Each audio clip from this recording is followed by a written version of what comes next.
Hoje nós vamos falar sobre dois textos bíblicos que estão lá, Mateus 8, versículo 5, ok?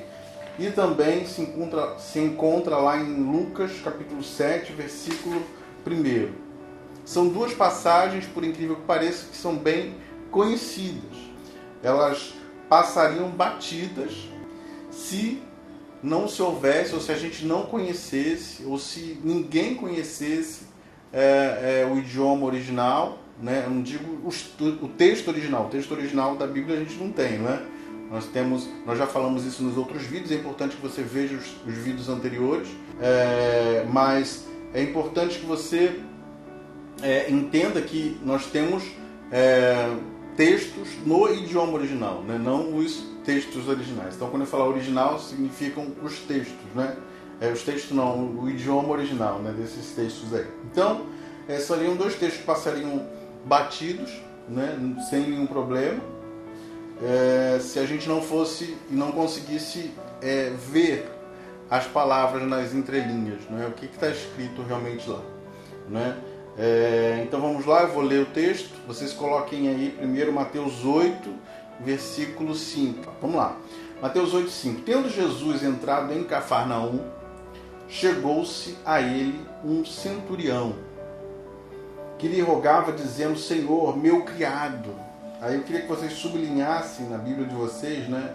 Sabe, todo estudo nosso eu peço isso, né? Estejam com uma Bíblia por perto, né? Caneta, né? Para poder apontar. Então, meu criado, né? Sublinhem ou circulem essa palavra aí.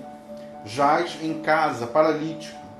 Né? Essa palavra criado significa país, o país, ok?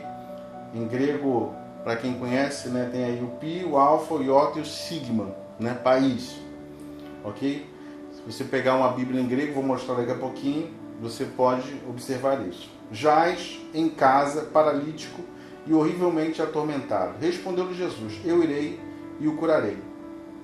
O centurião, porém, replicou: Senhor, não sou digno que entres debaixo do meu telhado, mas somente dize uma palavra e o meu criado, ok? Novamente essa mesma palavra, país, há de sarar. Pois também eu sou homem sujeito à autoridade, tenho soldados às minhas ordens. E digo a este: vai, e ele vai, e ao outro: vem, e ele vem. E ao meu servo: faze isto. Só que esse servo aqui, a palavra é o dulo, ok? Para esse servo aqui, para esse tipo de servo. Faz isto e ele faz. Jesus, ouvindo isso, admirou-se e disse aos que seguiam: Em verdade vos digo que ninguém encontrei em Israel com tamanha fé. Também vos digo que muitos virão do Oriente, olha só que lindo, né? Muitos virão do Oriente e do Ocidente, reclinar-se-ão à mesa de Abraão, Isaque e Jacó no reino dos céus, mas os filhos do reino serão lançados nas trevas exteriores. Ali haverá choro e ranger de dentes. Então disse Jesus ao centurião: Vai-te e seja feito como creste. Naquela mesma hora, o seu criado, o quê? Sarou. Né? Temos também aí o outro texto, que é em Lucas capítulo 7, versículo 1. Basicamente a essência é a mesma. Os teólogos afirmam que essa passagem tem a mesma fonte histórica, né? Então se trata aí do que aconteceu em uma história, é assimilar ao que aconteceu com a outra, né? Ambas as passagens citam, né, o centurião que não se sentia digno de que Jesus fosse à sua casa, né? E aí a gente vai ver algumas diferenças assim, bem importantes, principalmente no que se fala aos seus servos, né? Porque ele trata o seu servo e chama esse servo doente de país, ok? E aos demais servos ele chama de dulo, ok? E aí, né, em 8,6, né, como eu falei, meu criado, meu país, jaz em casa doente, paralítico, né? E aí depois lá no versículo 8, novamente no finalzinho, né, de Mateus 8, tá lá, e o meu criado, meu país, há de sarar. Lá no 9, ele faz referência aos seus servos como dulo. Né? Em Lucas 7:1, se você for lá também, ele começa falando, né? E acabou de proferir todas as palavras, aí no versículo 2, e um servo de certo centurião, de quem era muito estimado, a gente vai falar também sobre essa palavra estimado, na verdade ele fala um servo, ele fala dulo aqui, mas lá no versículo 7 de Lucas 7, ele fala assim: por isso nem ainda me julguei digno de ir à tua presença, dize porém uma palavra e seja o meu servo o quê? Curado. E aí a gente vai entender algumas coisas, ok? Rapaz, Fabiana, a gente na versão vai falar, as versões elas falam muitas coisas, né? Vocês vão ver várias coisas. Aqui é a versão João Ferreira de Almeida também, eu podia pegar outra versão que ia falar talvez um pouquinho diferente. Agora, essas palavras que eu estou falando, eu estou falando o idioma original, ok? No grego está assim, né? Se você for pegar, por exemplo, uma Bíblia de grego, que tem o grego, né? Essa aqui eu ganhei ontem, gente. Obrigado, tá, Camila? Camila me deu ontem, Camila da recepção de Madureira. Falou, pastor, isso aqui vai te ajudar, né? Bastante, né? Minha Bíblia em grego estava já bem velhinha, né? E tudo. Na verdade, eu não gosto muito da Bíblia interlinear. Né? Aqui. Ok? Por quê? Porque, na verdade, você vai confiar no interlinear embaixo e você pode se dar mal. Né? Então, o ideal é você ter uma Bíblia toda no idioma grego e você mesmo vai fazendo a tradução, porque você também vicia, né? Você vai olhando ali, onde está escrito isso aqui, né? Vê a tradução embaixo, porque está em interlinear com o português, você já vai confiando e nem sempre é assim, né? Então, se você quer se aprofundar mais, você vai ter que ter mesmo todo o texto no original e ir lendo mesmo e pegando as palavras ali com um dicionário, né? E lendo tudo. Então, quando a gente pega essas palavras, né? Por exemplo, aqui em Mateus 8, né? Onde está em verde, ok? Aqui, ó, dá para ver o país, ó, mas só que tá invertido, né? Tá vendo aí, ó? Aqui em verde o país, né? Meu servo aqui embaixo também, ó, país, ok? Tá aí, mas vocês devem estar vendo aí no outro, deve estar do outro lado, né? E também a mesma coisa também em Lucas, é a mesma coisa. Então, não é tão difícil você descobrir o que está escrito no original, né? Aí vamos lá. Aí a gente precisa entender, né? Voltando, né? Porque toda teologia, inclusive a gente tem que voltar ao idioma original, saber o que o idioma original, o idioma original está dizendo, saber a cultura da época. E eu vou colocar a imagem da taça de Warren, que vai mostrar um pouquinho o que era a cultura romana, né? Como se via, né? Quais eram os tipos de relações entre pessoas do mesmo sexo. Eu não posso falar pessoas homossexuais, né? E eu queria fazer uma abordagem inicial para a gente poder chegar nessa palavra, ok? E aí a gente vai falar um pouquinho sobre o Império Romano, né? No Império Romano, apesar de uma livre prostituição feminina, né, que acontecia normalmente, mas os homens procuravam outros homens, ok? E também garotos com a finalidade de fazer sexo. Tá? Isso é algo que você pode procurar tem uma vasta literatura aí na internet, uma vasta literatura entre vários livros, né, que você pode estar pegando aí para poder estar assistindo, tá lendo, né, assim, a cultura romana, você pode ver isso. E além disso, né, uma coisa que é bem interessante é que era permitido aos cidadãos romanos, prestem bem atenção, que eles tivessem seus escravos sexuais, ok? E eles podiam usar e abusar sexualmente ao seu bel prazer, né, dos seus escravos sexuais. O que ocorria era que tanto meninos e meninas atraentes, não é assim, às vezes em outras localidades, em outros países que eles iam dominando, eles podiam pegar, não é, e usar como seus escravos sexuais. E aí eu peguei alguns textos que estão até no inglês, se bem que esse daqui tem traduzido, esse primeiro texto aqui. Esse primeiro texto aqui, ele é desse livro aqui, A Homossexualidade na Grécia Antiga. né? Porque eu vou falar um pouquinho da ciência romana, e ele fala aqui, apesar de ser na Grécia, mas ele fala um pouquinho do contexto romano, ok? Porque ele está falando aqui nessa parte da Roma Antiga, não é? Desde os primeiros tempos da antiga Roma, era perfeitamente normal um homem mais velho desejar e possuir garotos, não é? E aí tem um outro autor, o Plínio Pioreschi, ok? A história da medicina, né? A History of Medicine, né? E ele falou o seguinte: a penetração era ilegal em jovens livres lá em Roma, tá?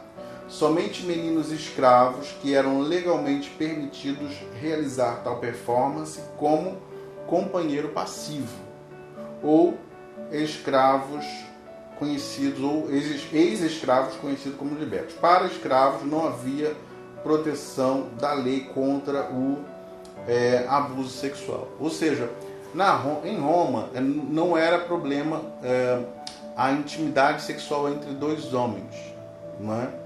Eles podiam ter normalmente. O problema eram as questões das classes. A gente vai falar um dia sobre os estudos do sexo em Roma, né? Por exemplo, quem era da classe mais alta jamais poderia ser ou fazer sexo passivo, né, com outros. Sempre porque o ativo ele tinha um domínio, né? Então ele nunca podia se rebaixar ao outro. E era normal que eles tivessem e pegassem escravos, quisessem ter escravos sexuais, eles podiam e ter afeição, e ter amor, e trazer para ter um companheiro. Isso era uma coisa assim normal, longe da nossa cultura e da nossa realidade também. E longe também da nossa realidade, não é? Que às vezes imaginar tudo isso às vezes fica um tanto quanto complicado. E aí ele fala o seguinte, não é? Falou isso, e aí a gente vai chegar no contexto, né, do fundo grego utilizado em Roma, porque as palavras continuaram sendo usadas, né, as terminologias para determinadas coisas continuaram sendo usadas, e aí que a gente vai tomar um susto quando a gente chegar na tradução de país ou no significado de país, ok? Dessa palavrinha que está ali no grego, né? Mas vou devagar, calma aí, né? Vamos lá, né? E aí eu peguei também um dicionário do mundo grego antigo, ok? A Dictionary of Ancient Greek Word, ok? Da Oxford University Press, ok? Vamos lá. Olha o que diz o dicionário, ok?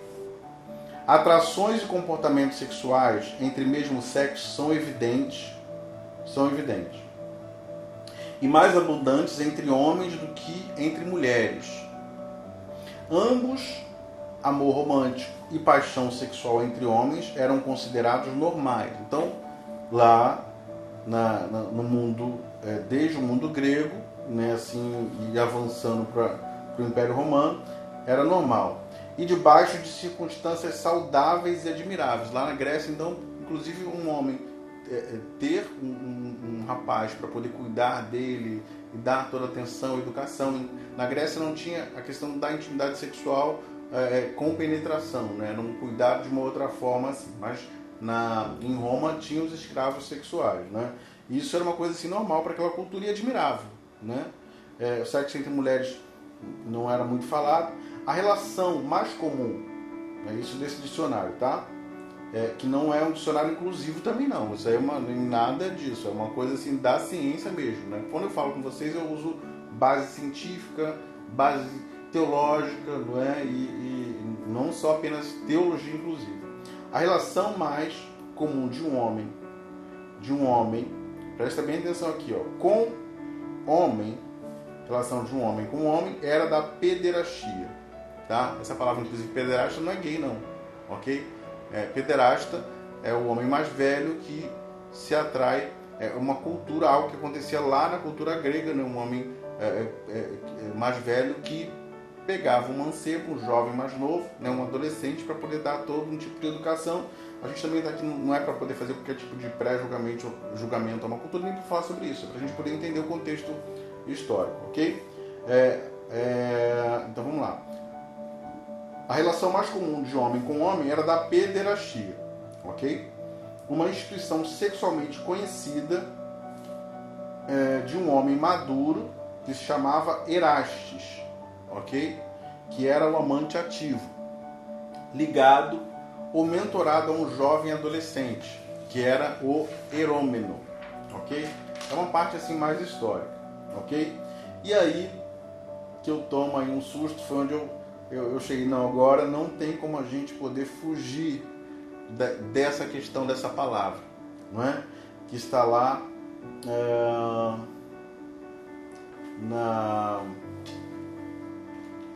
tá aqui nesse livro que eu passei para vocês, né? Homossexualidade na Grécia Antiga, e também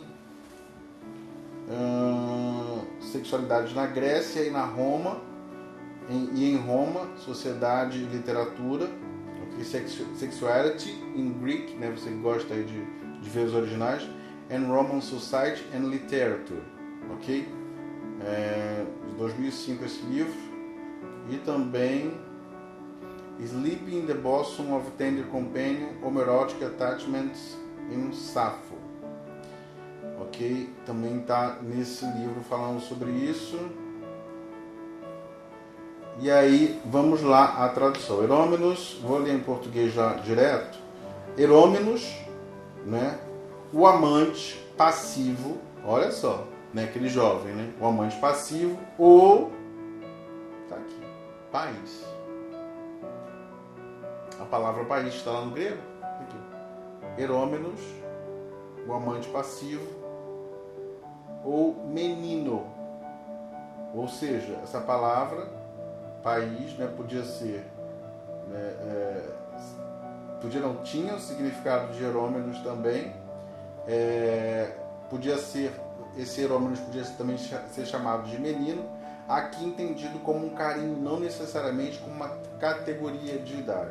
E aí a gente chega à conclusão que realmente aquela palavra, né, e aí foi que eu tomei susto, porque a quantidade de textos e de menções, né, não apenas em questões mais inclusivas, mas em outras abordagens, né, eles falam e afirmam que essa palavra país era para caracterizar o erômenos, né, esse jovem mancebo que era cuidado por um homem mais velho. No caso de Roma, aquele servo do centurião não era apenas um servo comum, era um país, né, era esse tipo, ele tinha esse tipo de intimidade com ele. E aí tem o autor, né, o Jeff Miley, que eu até falei desse livro aqui, né, The Children Are Free, Jeff Miley, né, e John Tyler, The Children Are Free. Ele coloca o seguinte, ó, página 47. Naquela cultura, se você fosse um homem gay que queria um esposo homem, você alcançaria, falando dessa passagem, ok, do centurião, você alcançaria isso analogamente como um par heterossexual, através de transações comerciais. Ou seja, você podia comprar uma pessoa para poder ser sua propriedade, né, sexual.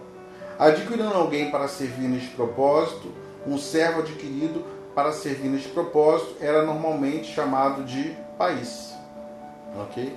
E aí a gente acaba entendendo todo um contexto que estava ligado a essa palavra. A gente começa a ver que dentro, né, desse contexto, aquele centurião romano não queria de repente se encontrar com Jesus porque ele tinha medo, né, de que Jesus fosse reprovar aquele sentimento. E parece que ele realmente tinha um sentimento muito forte em relação àquele jovem mancebo, né? Imagina uma pessoa indo buscar pelo escravo dele, né? Imagina um servo, né? O servo ele comprava outro, não é? Se fosse só um servo simples, né, e tudo, ele ia lá, não. Mas por que tanto desejo de que aquele servo, né, fosse curado, fosse voltasse, restabelecesse, não é?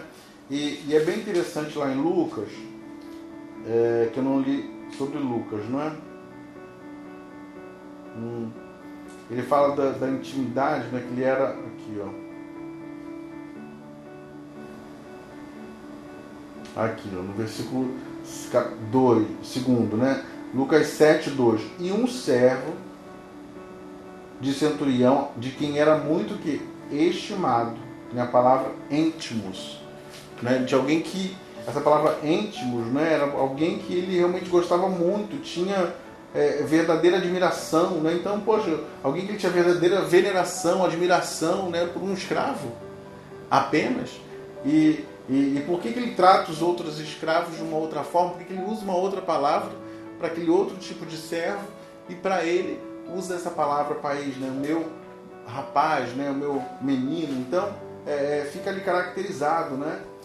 Essa vontade, esse desejo de que aquele homem, né? Aquele jovem, né? Fosse curado, esse país dele, né? E no capítulo 8 de Mateus, né? Versículo 7, a gente vê a resposta de Jesus, né? Respondeu Jesus: eu curarei. Jesus não teve nenhum problema em enviar uma palavra de cura. Jesus provavelmente sabia do sentimento que era verdadeiro naquela relação, né? Eu não sei, eu não estava lá para poder assim, com exatidão dizer o que era, no sentido de que era só um escravo, tinha mais alguma coisa envolvida, mas pelo texto a gente pode ver que ele tinha verdadeira admiração, né? Ele gostava muito, ele tinha um verdadeiro apreço, ele tinha um amor muito grande por aquele servo, por aquele país dele, não é? E Jesus entendeu isso. Jesus viu naquela relação uma relação realmente saudável, não era uma relação abominável. Eu não sei como é que chegou, né? Porque às vezes também aqui no país, no Brasil, tem casamentos que são arranjados, né? Há anos atrás, né? Hoje não é mais assim, mas antigamente os pais arranjavam, né, os casamentos.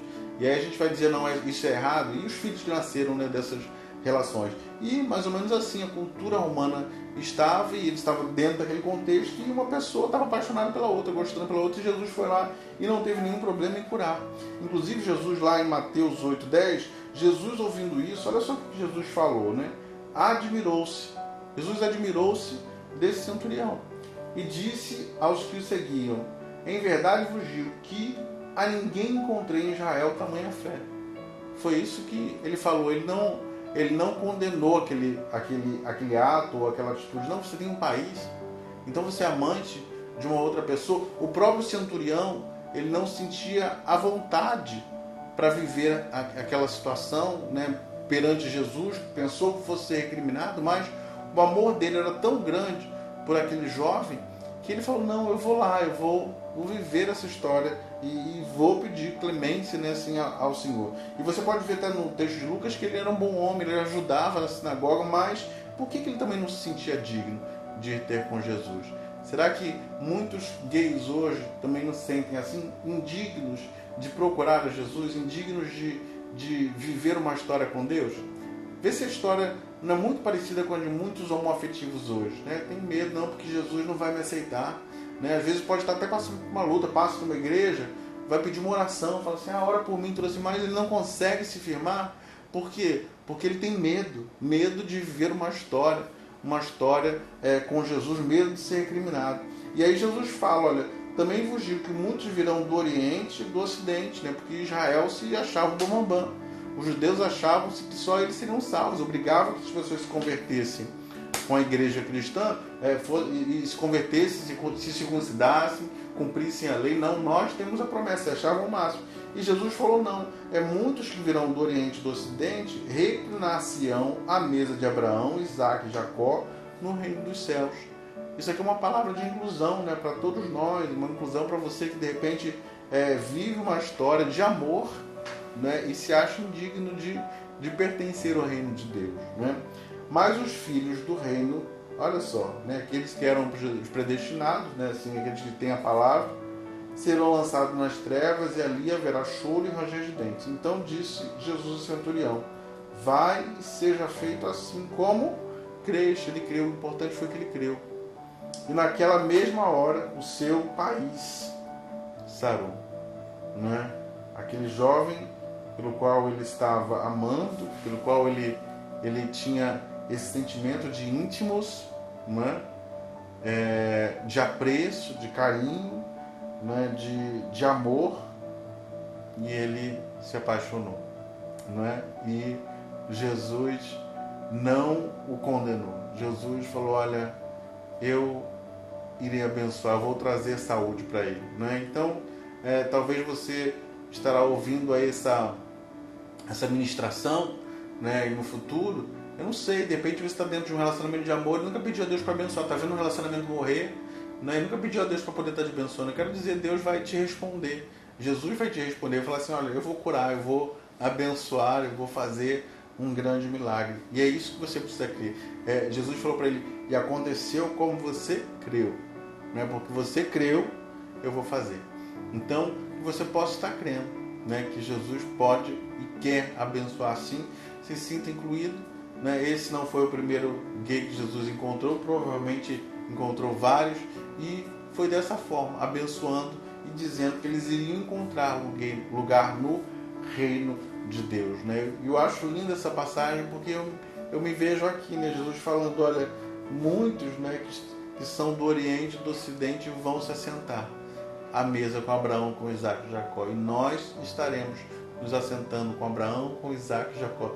O céu vai ser a coisa mais bonita. Podem esperar lá muitos contemporâneos lá no céu sendo abençoados. Amém?